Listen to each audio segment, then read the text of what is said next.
I'm Chef Jen. Welcome back. Today I wanted to do a quick video on how to make polenta, and there are two types of polenta that you can make. There are polenta cakes, or there's creamy polenta.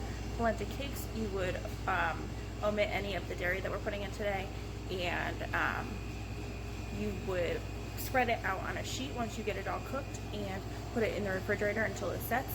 And you would either take a cookie cutter or your knife and cut it into whatever shape you would like and saute it in a little bit of oil and go from there. But today we're going to do a creamy polenta. I have a thick bottomed pan here. My whole pot is about a 1/4 inch thick. It's important so that your bottom doesn't burn. And when you're doing polenta, the ratio is 1 to 4. So your liquid should be 4 times the amount of your cornmeal. Here I have finely ground cornmeal. I'm using 1 pint, so in here I have 2 quarts of water, and I'm going to add a pint of milk, a teaspoon of salt. So if you were making this at home, you probably wouldn't want to make as much as I'm making today. So you would use a cup of cornmeal, 4 cups of water, 1 cup of milk, and I have about double here. I have a whole stick of butter, but you would use 3 tablespoons of butter and a 1/2 cup of Parmesan, where I'm using probably 3/4 to a whole cup. So in our pan right now, we have our salt, our milk, and our water warming up. And once that comes to a boil, we will add in our polenta and stir vigorously. It will thicken up quite quickly.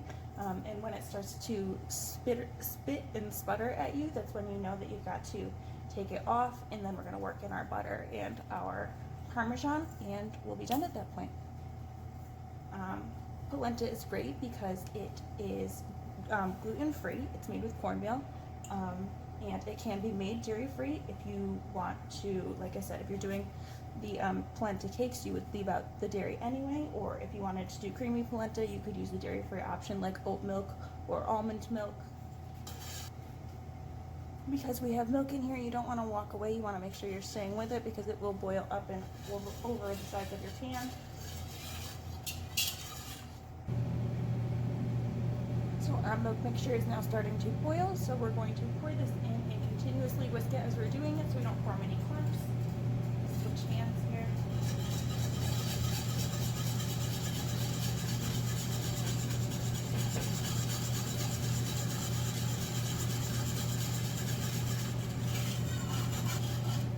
You're going to want to kind of continuously stir it, make sure that it's not burning, sticking to the bottom.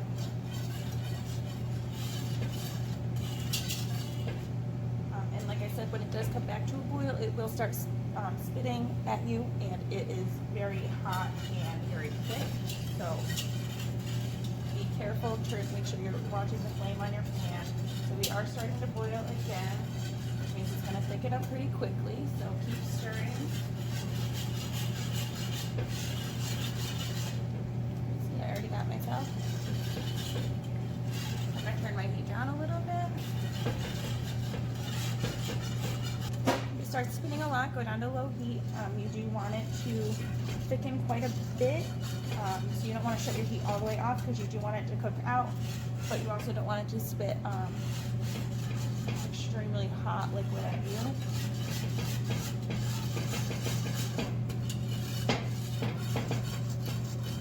Okay, so we're pretty thick now. You can see that it coats that pretty well.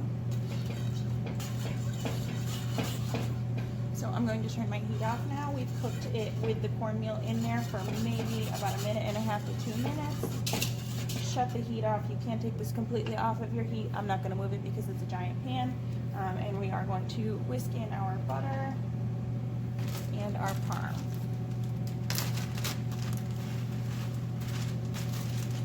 I have shredded. It would be easier to use grated. It would melt in easier.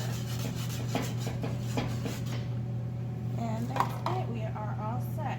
It's thickened but not too thick. Still nice and creamy. We don't have to worry about setting up.